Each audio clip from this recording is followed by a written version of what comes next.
Jon and Lemon, we're feeling our best. Talking shop, but taking it slow. Crafting life as we go. From laughs to tools, from brews to skies, we're squeezing joy, no need to try. It's life with a twist of lemon. Two best friends and a vibe you can lean on. Tales, ideas, and a pinch of delight. We're bringing sunshine day or night. It's life with a twist of lemon.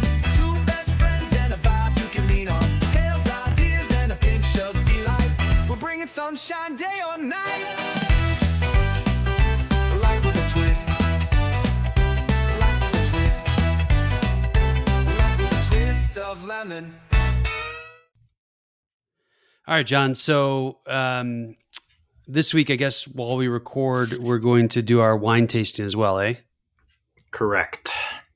All right. So for the listener at home, John and I both bought the Wall Street Journal Advent wine calendar, which has mostly been consistent. I guess we'll come back to that. But tonight we are tasting a French Cabernet Sauvignon from 2024 called Bella Roche. Bella Roche. I don't speak French. So I'm pouring mine. It looks like you're pouring yours. I'll read the back here in just a second, Jonathan. Folks, this is what John and I do every night in Advent. We started this tradition last year. And I think you'll find that wine is always good, but it is better when talking about it with friends. So let me read the back of this. This is a little bottle. It's 187 milliliters. I'm guessing what that's like a 5 ounce pour, 6 ounce pour. I think it's actually a little more because it's like a pour and a half. All right, hold on. 187 milliliter in ounce. What does that come out to? 6.3. You're right. That is a hearty pour and a half is what that is. Okay, so Bella Roche. Winemakers are always seeking to craft a special wine from special grapes. One so exquisite that it simply has to be christened their Bella Roche. This year, I was in no doubt that this coveted title should go to our Cabernet Sauvignon. The wine abounds with concentrated black currant, spice, and toast. And while it may be a Cabernet, it's finely structured behind the succulent, juicy black fruit character. Save this special wine for a moment of pure indulgence and decant a good hour before Whoops. We did not do We're not that. decanting for a full hour. That's all right. All right. And that's from Mark Hoddy, who I'm guessing is the owner of the vineyard. I can't actually tell what the vineyard is. Yeah, it seems like one of those other small batch things. What's this? Pays d'Oc 2024. Yeah, I don't know. I'm going to look it up. I actually have at least one bottle of this on my shelf. So Pays d'Oc is the region in France. Yeah, I don't know. I'm fascinated. So Mark Hoddy, well, I'll do some Googling while we look this up, but let's maybe jump to the color. My lighting here is not great. We've been holding up a sheet of white paper behind the wine. Ooh, that's a pretty deep color, isn't it? It is. That's a beautiful red. There's a little bit of a purplish hue to it too. I think Definitely that looks if like it was halo. a crayon, they would call it wine. Yeah, if it was a crayon, they call it wine. So halo, I'm not getting much in the leg department. What do you smell, Jonathan? Because something jumps out at me right off the bat here. There's a lot of silence. There's a lot of silence. Are you This is pondering? not my forte in the wine tasting realm. Wait, not your forte. You mean like to speak quickly or just? Well, speaking quickly is never my forte. I get that from C.S. Lewis. But the aromas and picking up scents on the nose are not my forte. I imagine my wine is still probably a little cold. But Why is it cold? Where were you storing your wine? in the basement. Okay, now actually this is an interesting discussion point because most Americans chill their white too much and drink their red too warm, right? Isn't that what you told me before? Correct. Drink white's too cold and their red's too warm. So your red might be spot on. I'll tell you that what I get is a loaf of bread. It is a very yeasty, bready. I did not get that at all. I'm thinking something. It's almost like baking spice is what I smelled originally. Really? Really. All right. Well, I'm definitely not getting that. So We have the same bottle today, so more on that later. We do. We'll get to that. All right. So first sip. That's actually not as alcoholic as I was expecting based upon the halo and how young it is. That's definitely a Cabernet. That is definitely Cabernet. Yeah. Nice, good red fruit in there. Yeah, I say this is probably still young with how fruit forward it is. You get some more of the oak notes as it slides back on the palate. Yep, I get that as well. All right. Well, interesting, Jonathan. We'll talk about this as we go. So apparently we're supposed to decant it for an hour. I don't know anybody that decants the little bottles, so that's interesting in its own right. But I can decant in the glass as we go. I wonder, you said you have one of these on your wine rack? I do. Yeah. Let me see if I can look and see what it is. But you made a little bit of a. If they changed the label at all. No, that's how I recognized that it was the one that I have. Because I was like, oh, the bottle. Funny enough, last night when Mrs. Lemon went to grab a bottle off the shelf, this was next to the one that she picked, and I think she would have done better to pick this one. But you know what? The other one had to have been drunk at some time, so it is what it is. It is what it is. I actually have two, Jonathan. I have a 2023 and I have a 2024. Nice. And the bottle is the same. Yeah, fascinating. So I am curious now because this is a 2024. I have two of these downstairs. And because they're different years, that means that I probably got them in different shipments. Right. So, okay. This Wall Street Journal Advent Wine Calendar has actually been, I think, pretty spectacular. We're recording this on day 7. We had one gaffe, right? And I don't know if maybe, Wall Street Journal, I know you probably listen to our podcast. So this feedback's for you. I think a good wine Advent calendar is best shared with friends. And that is very difficult to do if the wines are not the same. Correct. So was it day 4 we had the gaffe? It was day 4. Day 4. We had both opened our bottles before we realized that they were not the same. And so now we won't do that anymore because basically you had a completely different bottle from what I had. You actually had a Malbec and I had a Chianti. Right. So not even similar wines. That was the thing that I really annoyed me. We could at least talk about a wine that was similar, but no, they put totally different wines in there. And I ended up opening every single door on my wine calendar in order to check for that wine. Make sure that we didn't just mess it up. So fun fact, the Malbec that I had was also from the same French region as tonight's wine is. Oh, okay. All right. Not by Marcotti, though? No. Okay. Well, there's that. There's definitely a current note to this one, Jonathan. It's I would say it's more in the front to mid tongue area. For the dear listener, I am not a fan of current notes in my wine. I don't think I like to drink raisins is what it amounts to. And I would say, Jonathan, you're much more agreeable to the current. I am much more agreeable to the current. There are definitely some that it's a little too much. So they messed us up the other day. We drank 2 different wines. We still talked about it. Yep. I think it was less interesting conversation because we weren't comparing what we similarly had. The worst part was, I think we both wanted the other person to try the wine they had because they sounds like they were both 2 excellent wines. No, they were. I think actually, if I recall now, so that was a good showing. The night before was the Fireman one, right? I believe so. That was surprisingly good. That wine was fantastic. So it was El Bombero, and it was a Spanish wine. And I like some Spanish wines. I don't like, that's definitely not my the center of my orbit, as it were. I think in general these days, I always love a good French wine. This one's okay. We didn't decant it for an hour. We didn't decant it for an hour. It will come lively over time. Maybe, but if it's got more, if the current becomes more lively, I don't know that I'll be a happy camper here. I like Italian wines, as everyone in the universe should. And then lately, it's been a Portuguese jam for me. I think a pretty delightful Portuguese wine last night, Casa Santos Lima, from 2023. But so that El Bombero and last night's are the 2 that I have gotten the 5-star ratings so far. Oh, you gave last night a 5-star, really? I did. I gave last night a 4-star. I mean, I might have given it a 4.5 if I thought about it more. Um, we got a lot of wine to drink here because it's a pouring and a half, but or ish, right? I guess a European pour and a half, Right. because Americans pour everything heavy. So we 5-ounce pour in America, 4-ounce pour in the rest of the world, something like that, right? Sounds right. I'll trust you. So we got a lot of wine to get through here, but We should have a disclaimer saying we are not wine experts. We just enjoy drinking no. it. So.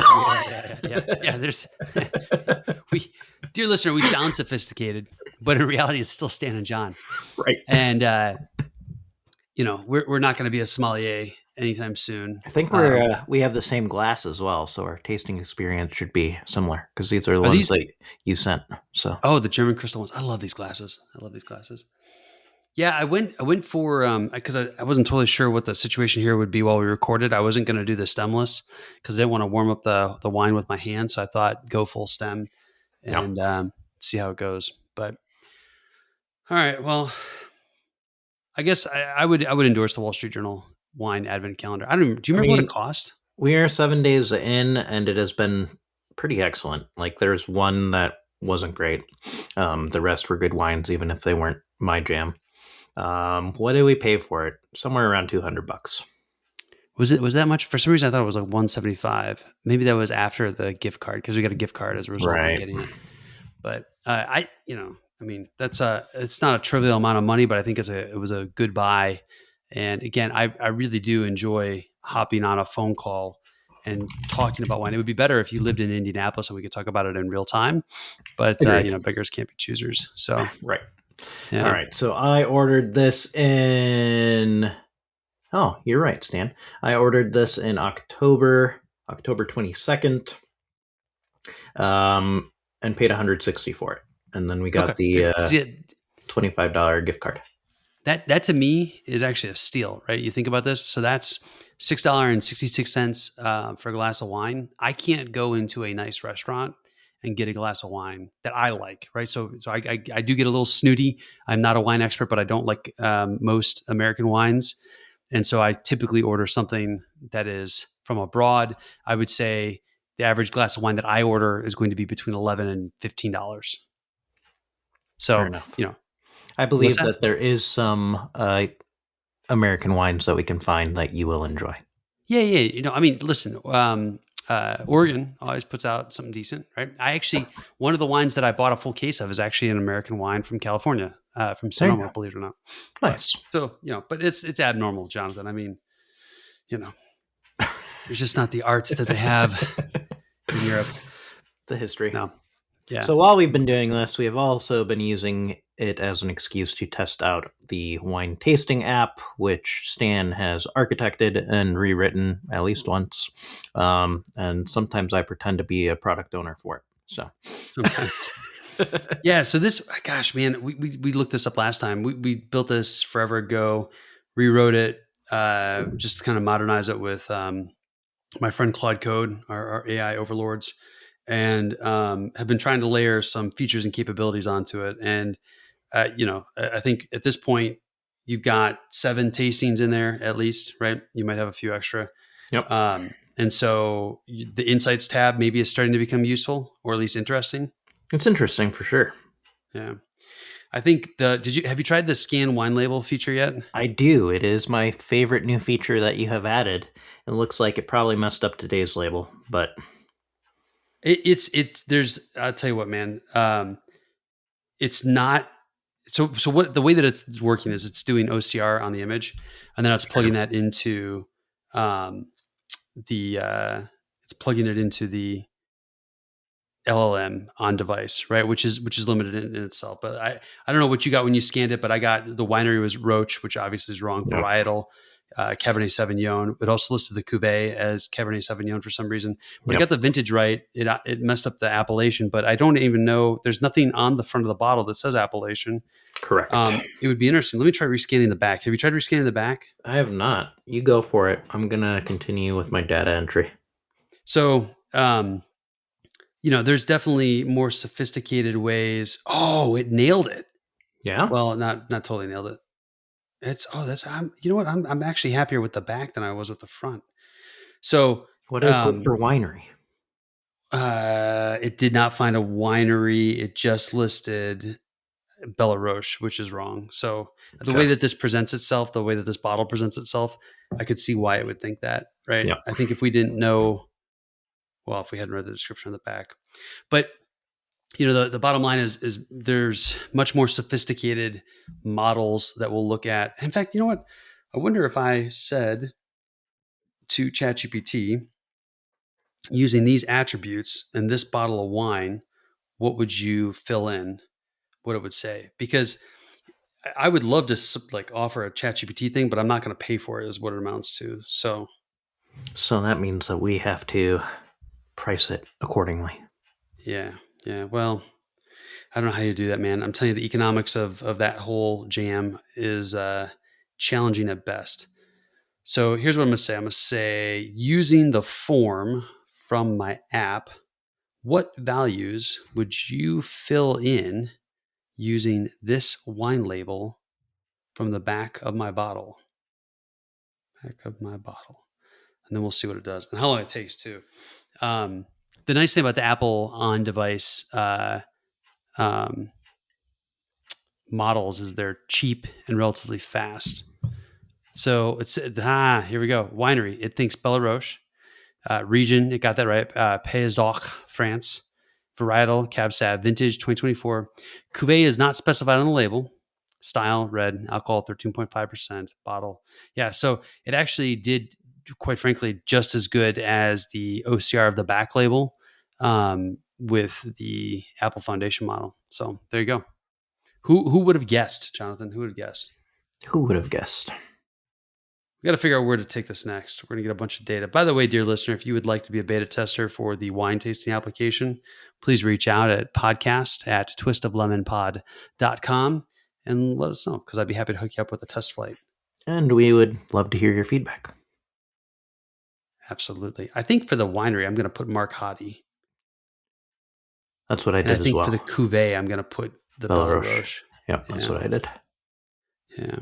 See, this wanted to put indication géographique protégé, which I don't know what that means, but it sounds fancy. That's probably the controlling entity. Controlling entity. There you go. Yeah, it's been interesting. A lot of this has been imported into the Lake Forest area of Chicago. This one's actually imported into Santa Rosa, California. So go figure. But all right, Jonathan, what next? So we started our New Year's and goals discussion last week because we wanted to give it the time that it's deserved. And it kind of told me that maybe I should start thinking about if I want to do anything for 2026 and what should it be. So I have a list, Stan. Oh, okay. Well, let's go over this list. I had not seen this list. This is not a finalized list. Okay. All right. I think that in general, theme of 2026 should be clarity for myself. Clarity. Okay. Clarity. Ooh, theme. So, do you always set a theme for your goals? I don't, but it felt right. So going off vibes here. Going off vibes. All right. So some of these are goals and some of these are habits to either continue or to work on some more. So starting off with some goals. Actually, I guess I have really one goal and then I have a savings financial goal. But the first is to read 4 Shakespeare plays. So basically 1 a quarter. Have you picked out what they are? I have ideas around what they are. So within the last few years, I have read Romeo and Juliet, Hamlet, and Macbeth. So I did not include those. There's only it's also I think it's a little cliche to say I'm going to read Hamlet this year, right? Sure. Maybe not cliche, but those are well-known ones. Correct. And the others aren't necessarily not well-known, but the one that I have read on this list, I think I was a sophomore in high school the last time I read it, and that is Julius Caesar. Okay. So I would like to revisit Julius Caesar. The other 3 I have are Othello, King Lear, and The Tempest. Oh, so. All right. You've made some good choices. I think Othello is my favorite Shakespeare play. Yeah. Yeah. That one I've read several times. Jonathan. Okay, hold on. Say the four again. You're going to read Othello. You're going to read The I have Tempest. Julius Caesar, Julius Othello, Caesar. King Lear, and The Tempest. Okay, Jonathan. I Yeah. will read those with you. Yeah? Yeah, you Okay. just tell me when you're going to Sounds good. start. I will read all four of those with you. Cool. Well, we'll start in 2026. All right, good deal. I picked 4 Hopefully, because I figured 1 a quarter, but it doesn't have to be that structured. well, So, none of those are particularly long either. right. I mean, most Shakespeare plays are not like exceptionally long, but no, it's great. I think I at some point want to circle back. It has been a long time since I've read Macbeth, Mm. and I'd love to go back and read Macbeth. A Midsummer's Night always jumps out. Much Ado About Nothing, but you've chosen some good ones, so we'll do Yeah. this. So, I'm game. I keep thinking, I don't have any. I do have Hamlet on my shelf, but I don't have any other Shakespeare on my shelf. So, I know it's all in public domain, so I can just go read it. But I There you think go. those are cool things to, have on a bookshelf as well, which you may disagree with because you do not like things. So, okay, first of all, I have, dear listener, behind me, I have 2 shelves loaded with books. So it's not that I dislike the paper product. I just, it has to have purpose. I'm not a collector, right? I Right. don't think of myself as a collector. I'm a selective, um, what do we call it? A selective acquirer. I don't even know what to call it, but like I have the things that I Works have. as good as anything else. So, Yeah. All right. There we go. Selective acquire. So, okay. Funny story though, when I think you know this, when I went off to college, I disposed of anything that I could not fit in the 2 duffel bags and my backpack that I took to college. Like I liquidated a massive amount of things in my life. There were some things I left behind that I, like toys and stuff that I wasn't really considering because it was out of sight, out of mind. But my desk drawers were empty. My dresser drawer was empty. There was nothing under the bed. Like I either got rid of it or put it in these bags, and off I went. And I got rid of a volume that I bought on like blowout sale at Borders. The works of William Shakespeare. It was a huge volume which of are all, generally not fun to read. no, like okay, yeah, like the logistics of it, right? Right. Like a big book is not fun. Correct.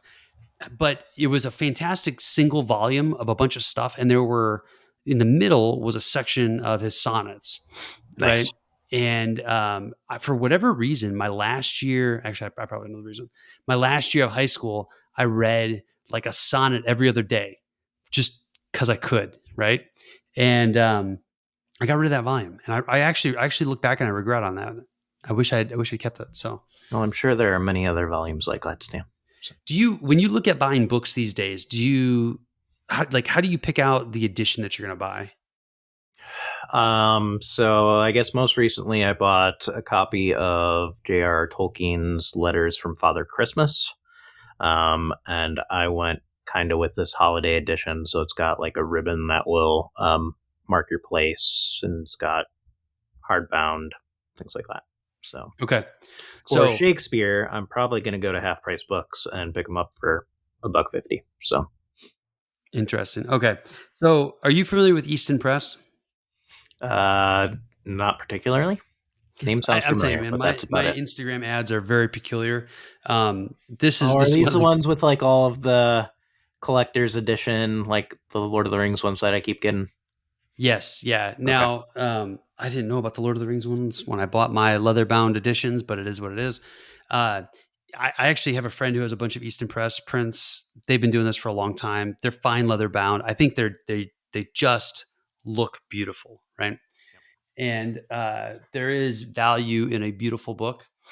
I think they only produce a single volume of Shakespeare, though. I don't think they do individual volumes, which is kind of a shame. But yeah, Okay. So that's number one. How does that play into clarity?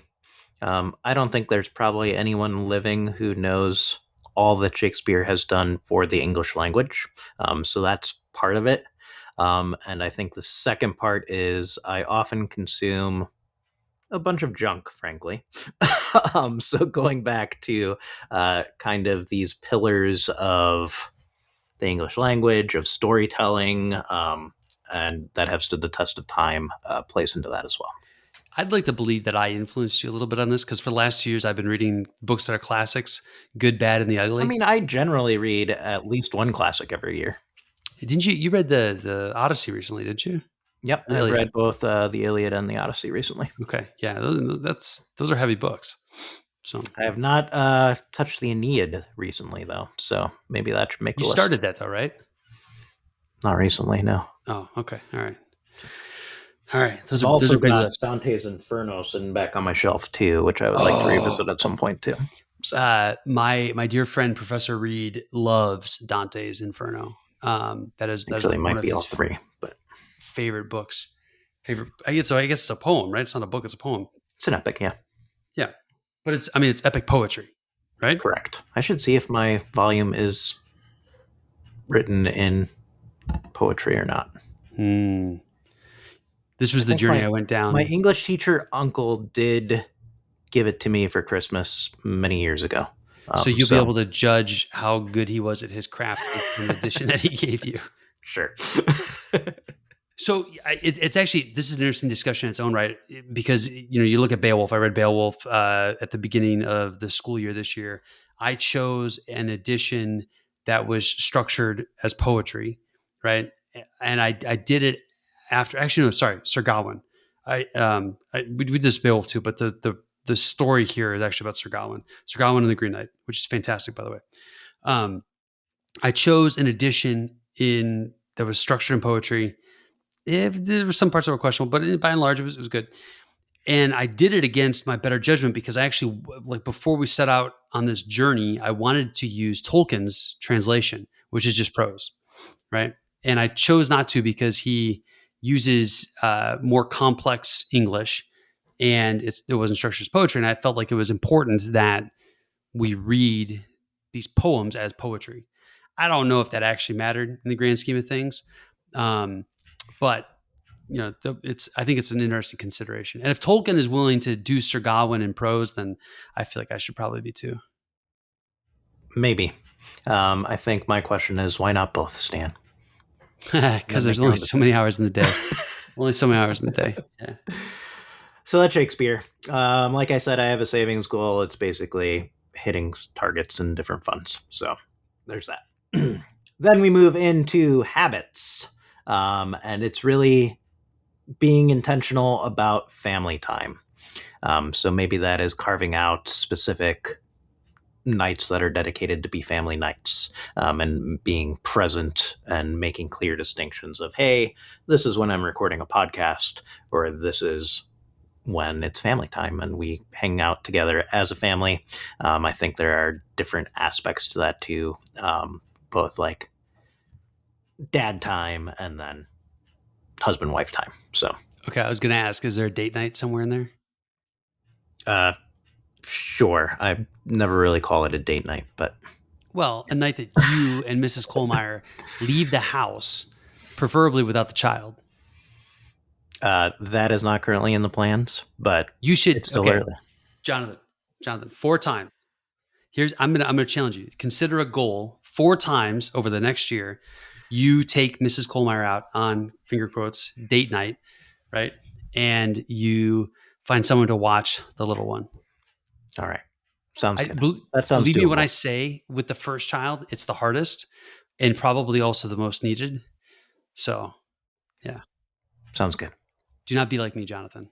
I did not do date night until well into child 3. Mistakes were made, but all right. Well, I do have concert tickets for June, so that will be one of them. This is the Ed Sheeran thing? Yes, we're going to see Ed Sheeran at Summerfest in Milwaukee. So okay, all right. And your family is in Milwaukee, so you're going to leave Lily with the grandparents. We'll get to watch Lily and Grandpa. Okay. And you've rented a hotel room for you and your missus as well, right? I have not currently, but it is in June. So okay, Jonathan, reserve the hotel room. Make this a full overnight date night affair. You will not regret it, Jonathan. You will not regret it. I think while we're in Milwaukee, Anna also wants to take Lily to the zoo, but I think we have the full weekend. So, with as close as you are to like the real zoos of the country, why don't you just go down to Chicago and go to the Brookfield Zoo and the Lincoln Park Zoo? Nostalgia. Okay. I've actually never been to the Milwaukee Zoo, but being Milwaukee is a small suburb of Chicago, I imagine it's like a petting zoo.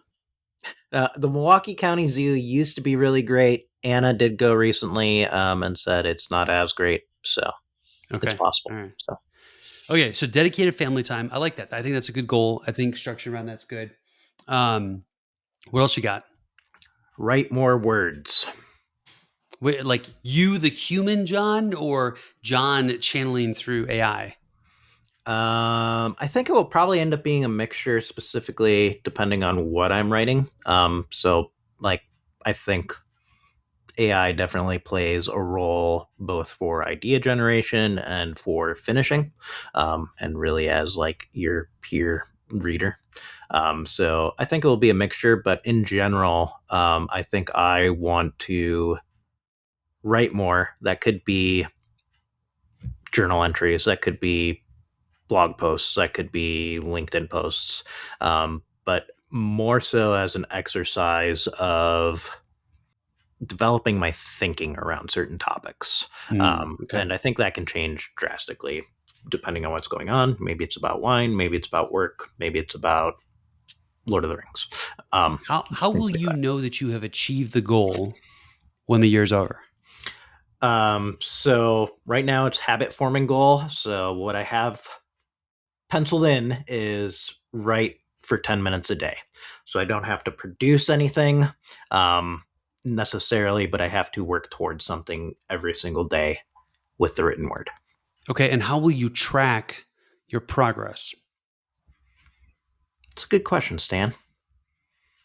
You have an app for that. I have I not, do. No, I not one that I built, but not not one that yet. you built, but you used one. Yeah. Yeah. I use an app called Streaks Interesting. to track streaks of things, right? In fact, actually, right now, the only thing that I have in it is to track my youngest child's showering routine. So the older two have graduated out of the application. They no longer have streaks for showers. I can just trust that they're not going to show up to dinner stinky. But the youngest, it's still a journey. And so we track it there. But I have used it. In fact, actually, I use this app to track my reading habit when I began my reading habit, right? And Mhm. then I'm trying to think what else that I've tracked in it over the years. That's a big one because that actually helped me get on track. Um, I think this app costs money. I don't think it's free, but it's worth it. And the developer is really responsive and he's great and all that. I've used in the past, like when I went to physical therapy, I had to do stretches every day, right? And so I used it to track my progress on doing those. Um, for a while, I was recording my blood pressure every other day. I used it for that. So and that was kind of cool because I would take the blood pressure with my Wee Things blood pressure cuff. It would sync. It would then go over into Apple Health Kit, and the Streaks app would notice it and then mark off the streak. So that was cool, right? That is cool. Yeah. If you're in the fitness stuff and you like Apple Streak, the rings in general are just not healthy, right? Like doing something every single day um, creates this mindset where like I break the streak and now I've completely screwed up, Yep. and you don't want that. So you can do pretty cool things with streaks, including skip days and adjust the calendar and like adapt it for yourself. Like there's a lot of value in that, but that might be something to consider is getting the Streaks app and setting a goal to write for 10 minutes. This may also play into the next one, which is write more code. Again, AI assisted probably. AI assisted. Yeah. Yeah. Okay. But that's basically an exercise in problem solving. Yeah, absolutely. Absolutely. So that's where we do that. I think for measuring that, that's probably not going to be an everyday thing for me. But I'm thinking at least 3 contributions to GitHub repos per week. How big is a contribution? It doesn't have to be anything. It just has to show up on the graph. So Okay. So the graph will show if you it's post issues, pull to, requests. yeah. Okay. All right. As long as you're informed. Yep. Yeah. Okay. So there's that. Wrapped into the last 2 is push AI in meaningful ways. I think we are already seeing a lot of garbage AI usage. So I think I want to figure out where does this tool help, where should I not use this tool, and then see really what possibilities it opens up. So it sounds like baked into that is the notion, or at least the hypothesis, that you're using AI in a quote garbage way. I mean, there's definitely some of that. Okay, I'm color me curious. What? Give me an example of a garbage use of AI in your day. I mean, it's just like different weird search things. So, Oh, just search things, want to ask questions, or what? Asking questions and some of wanting answers. that, and like I do a lot of stuff that I don't actually do anything with. So, my in-laws sent us a Ninja Creamy for the holidays. So I'm like, what the heck do I do with this thing? And it came up with stuff, but I didn't actually go do anything with it. But you might, right? Maybe, You, but at let that me point, ask you would this: I do open you something different? archive chats in ChatGPT or just leave them there? I just leave them there for the most part. Okay, so then if you don't do anything with it, basically it's going to fall off the list at some point. Okay. Do you ever think about taking the output, like the thing that you're going to do, and maybe clipping it into some place that is more stateful tracking oriented, like a notes app or even a reminder? I do for things that aren't just, exploratory curiosity things. Okay. I wouldn't say that I'm necessarily using AI in a garbage way, but like if you look at social media posts, or content that has really lazy prompting, and very clearly AI, I think there is a lot of garbage output from AI. You're much further along in your wine than me. Has it opened up? Yeah, I was just holding up my glass to look at the color for the listener. It is an absolutely beautiful red. It is the color that I would expect every Cabernet Sauvignon to be. I will say, Jonathan, I have picked up a little bit more of your baking spices note on the nose. It's a little less yeasty. Um, I think the current taste has stayed consistent. I would say it's tolerable. This is just a Interesting. red fruit Cabernet, in my opinion. Like this is a completely presentable and approachable Cabernet Sauvignon, and I would recommend it to a non-wine drinker as like just a good place to be. Yeah, I think I agree with you. I have noticed it has opened up over time. So there's slightly more depth. It's still not a lot of depth, especially for a Cabernet. Um, but There's not a bunch of complexity here. I I will would say I feel say like the current has actually balanced out a little bit for me. oh fascinating. Okay, I just like once I get current in my mouth, man, I can't get it out. Um, See if this makes any sense. I don't know if I ever said about this about a wine before, but I feel like I'm noticing the tannins more here 37 minutes into this glass than when I started. Yeah, Oh, okay. All right. So that doesn't sound totally ridiculous. I don't think so. Okay. All right. That's fascinating. By the way, dear listener, Jonathan taught me what tannins are while sitting on a cruise ship. Actually, it was that first cruise ship where I think you got me into drinking wine because we learned that there was a sommelier bin that we Oh could ask yes. the sommelier for recommendation with dinner. And we got, I don't even remember the total sequence here, but we got a red wine. And you remarked about the tannins. And I was like, I have no idea what you're talking about. And you Well, and I described it. think like Mrs. Lemon would occasionally poke fun at wine tasting and would talk about tannins and wine without actually knowing either. Yeah, oh, 100%. I mean, I used to too, right? Like Right. there's this nearly infamous story of Aaron Finker, my friend, bringing down his bride to be to meet me, and we went out to Ruth's Chris, and I ordered a bottle of wine because I thought that was like the fancy highfalutin thing to do, Sure. and I rattled off words that I had heard another friend of ours, William Swerla, say while tasting a bottle of wine, probably in St. Louis, like 5-6 years before then. And I have no idea to this day if the wine we had was smoky, fruit forward, or leggy. But I think those are the three things I probably said. And I just remember the waiter going, "Very astute, sir," and then pouring the glass and asking if I wanted to keep it. I was like, "Yeah, sure." I didn't know any different. Um, but that cruise ship that we went on, we discussed wine. We discussed we first of all we drank it slowly. Yep. which I'm not doing with this glass here at 39 minutes into this conversation. But we drank it slowly and we talked about what we were tasting. And it's not, quite frankly, it's not too different than talking about like craft beer or craft cocktails, Yep. right? I would say it's a little more subtle and a little more nuanced, perhaps. But yeah. Anyways, So I don't healthy remember use what of we're AI, talking about. Jonathan. And really pushing it and seeing where I can use AI more, I think, or really taking imagination and trying out things in imaginative ways and seeing where this tool makes sense and where we can do some really cool things with it. So I imagine this will play into your coding goal, Yep, right? No for surprise sure. there. Writing goal seems like it could be used on both sides of the equation in terms of like what you're writing about, but also how you're polishing your writing. Yep. And I think like I use it a lot to clarify thinking already. Like I try to argue with AI. I think at one point you basically told me that AI was telling me I'm a jerk without coming out and saying it. So I use it in that way a lot too, to clarify thinking and to actually think through things. Because right now it's pretty much AI or a phone call with you. So Are you going to branch out from ChatGPT in 2026? very potentially.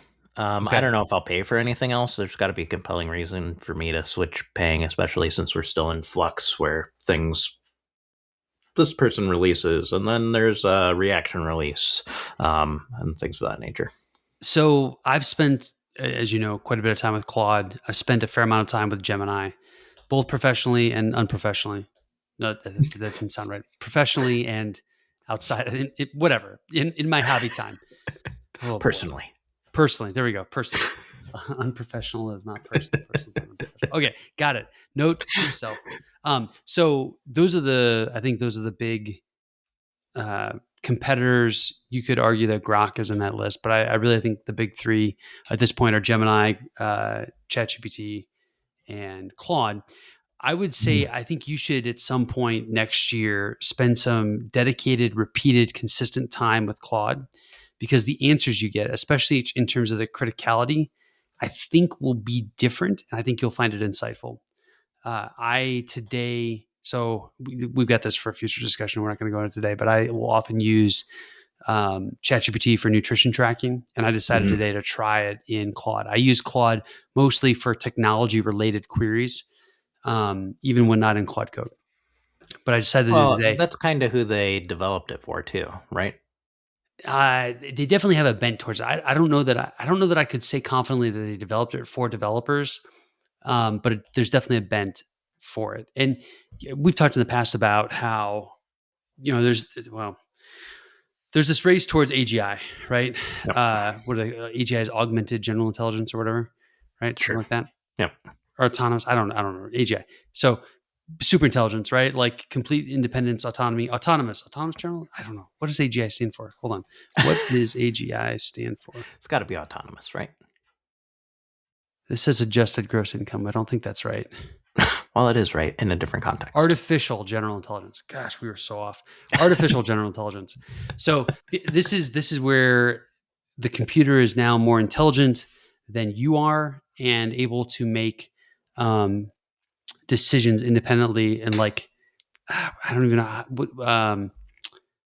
Here, I'm going to read the definition. It's a hypothetical type of AI that would possess the ability to understand, learn, and apply its intelligence to solve any problem that a human can. And a difference from narrow AI that exists today, which is designed for specific tasks like language translation, or image recognition. So just think about a different level of autonomy, different level of So basically, the big step in all the sci-fi movies where the robots take over the world. Exactly, right? Yeah, 1,000%, right?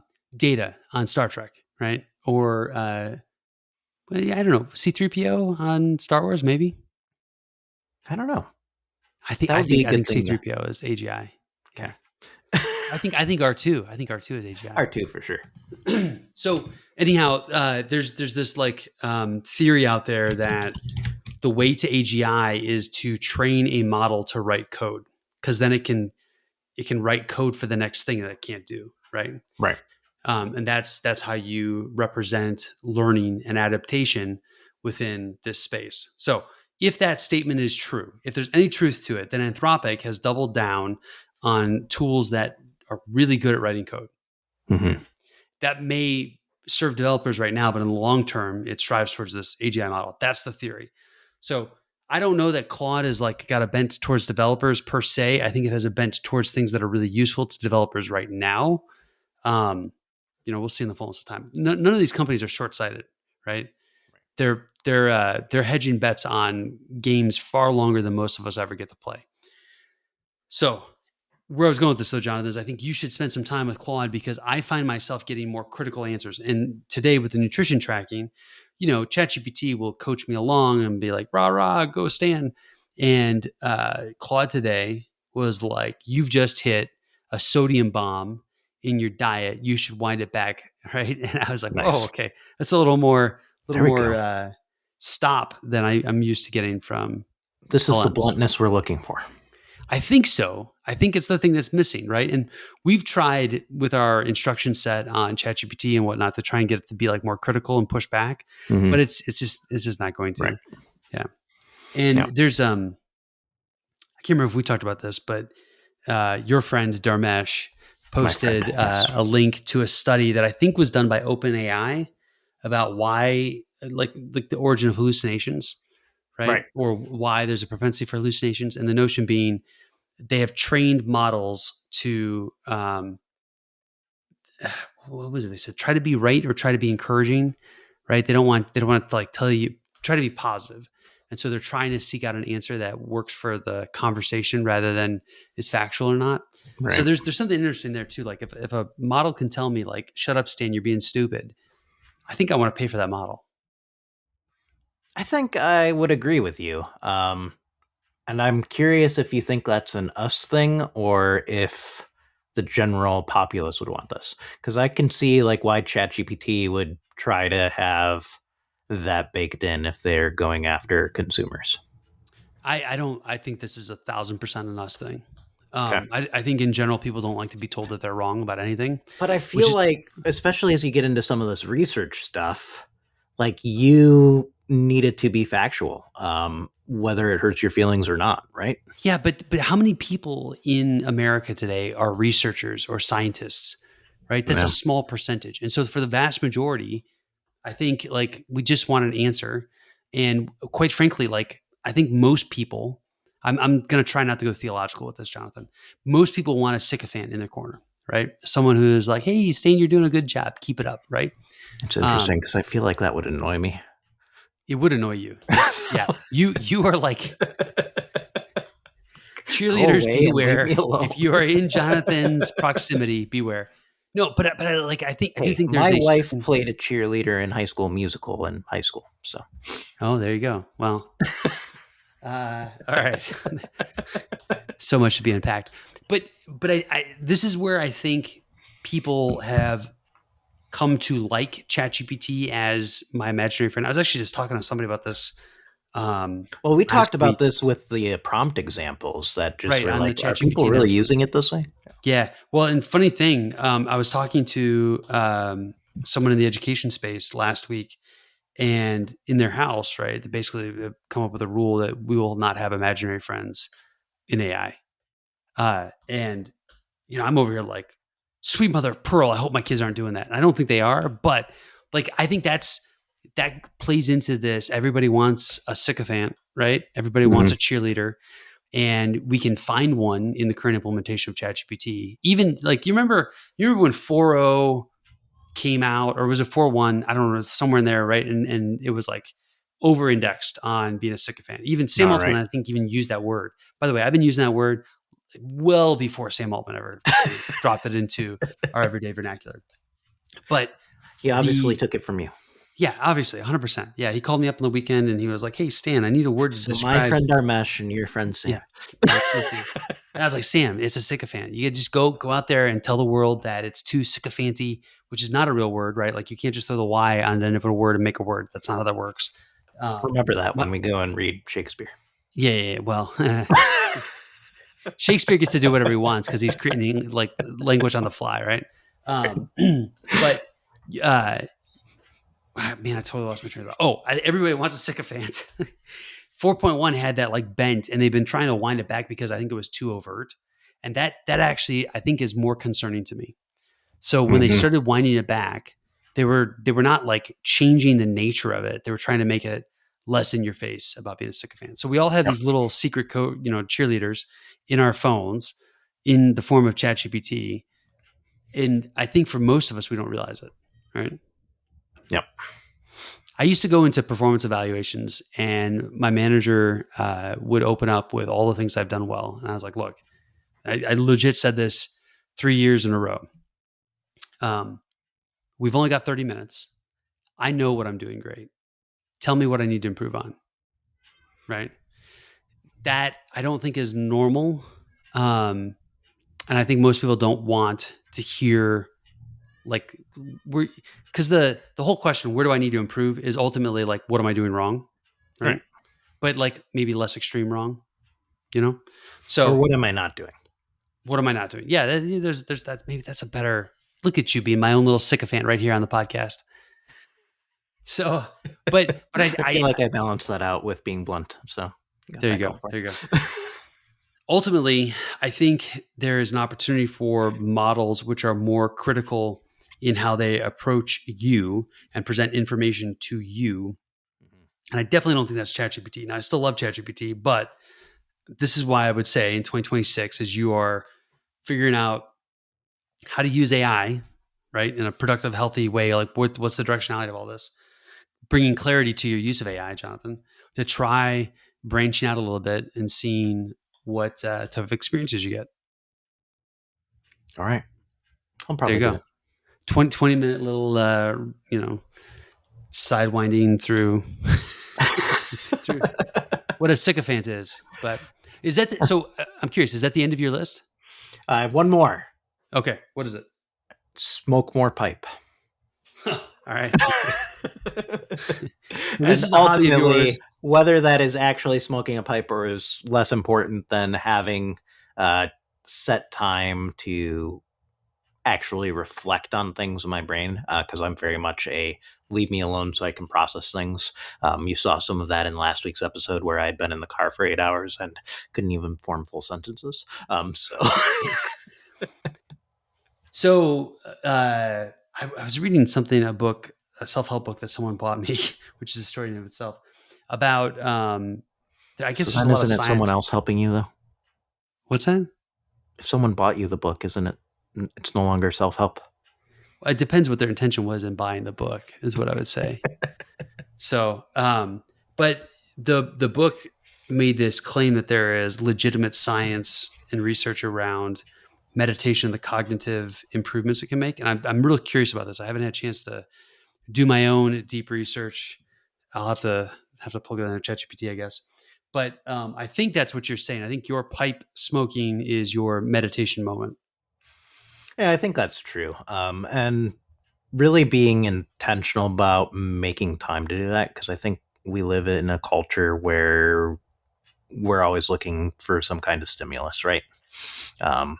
Whether it's the phone, whether it's going out to be with people, whether it's, in your case, building Lego sets or writing code or something like that. But what if we just intentionally slow down and really take time to process thoughts or to think up things rather than constantly be bombarded with external stimuli. The art of doing nothing. Right. And I think that, like, it doesn't necessarily have to be doing nothing. Like, you can be on a walk, right? And you are walking and processing these types of things. But it's get away from the screens, get away from responsive mode, and just you called out Legos, but like Legos are not responsive, are they? I mean, I would still call Legos are so different from what you do day to day in your job that it probably does function like that for you. So, but I like creating something that's not in the technology space, is what it amounts to. That's why I think that there's also room to you don't always have to be producing something either. I think we spend a lot of time talking about productivity and getting more done more efficiently. But at some point, there is time to just rest and maybe enjoy the things that your productivity have brought to you. I think you have found that specifically on your cruises. Days at sea more so than port days, but Yeah. I mean, I do enjoy being on a boat and having nothing to do and just sitting and watching the waves. Yep. I would call it the art of nothing. I actually think walking is still the art of nothing. Walking, breathing, they're roughly the same thing. If you stop doing one or the other, you're not going to be in a good spot, right? Sure. You said something though that struck me. You're seeking out. How'd you say it? Seeking out interaction or seeking out. I don't remember Stimuli is what I said. Stimuli. Like, Seeking out stimuli. I actually don't think we seek it out. I think it seeks us out. I think you think in so? 2025, yeah, I think we just stumble into it. Is my sense. I could be wrong. What if you look at your oldest and when she has nothing to do? When she has nothing to do. I mean, she's still surrounded by things that seek her out, whether it's a guitar or a book or a notepad. But like I don't know. Music is an interesting one too.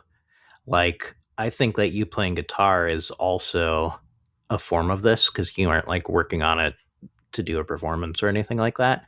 But I definitely feel more rested when I go and sit down at the clavinova and just mess around for 30 minutes.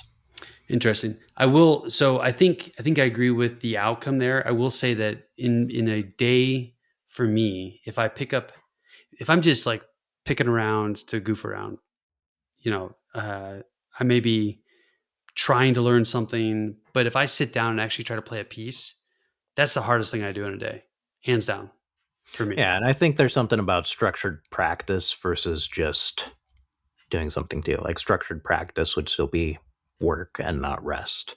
Okay. But if you're just messing around with chords that like, I think there's something rejuvenating about that. That could be. I'll have to think about that the next time I sit back and pick up my guitar, Jonathan. Right. All right. Interesting. So the last conversation we had stimulated you to produce a list for next year. I have not made it as far as you, but I've started to write down parameters for myself for next year based upon our previous conversation. So I think the next time we get together, we'll probably have another glass of wine because it'll still be Advent. Advent, yeah. And we can talk maybe about my list if it's matured beyond the things that I've written. So there you go.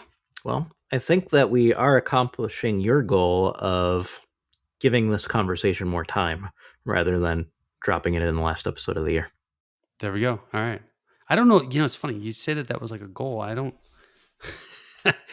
It's not a goal, but you made the comment. So well, I think it's an interesting discussion, and I think it's a discussion that has longevity to it. And so I think our previous attempts at this were sound, but cut short. So here we are.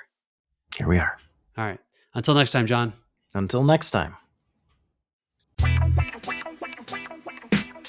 That's a wrap, yo. Time to unplug. Stan and Jon just served that mug. Twist of lemon, sharp and clean.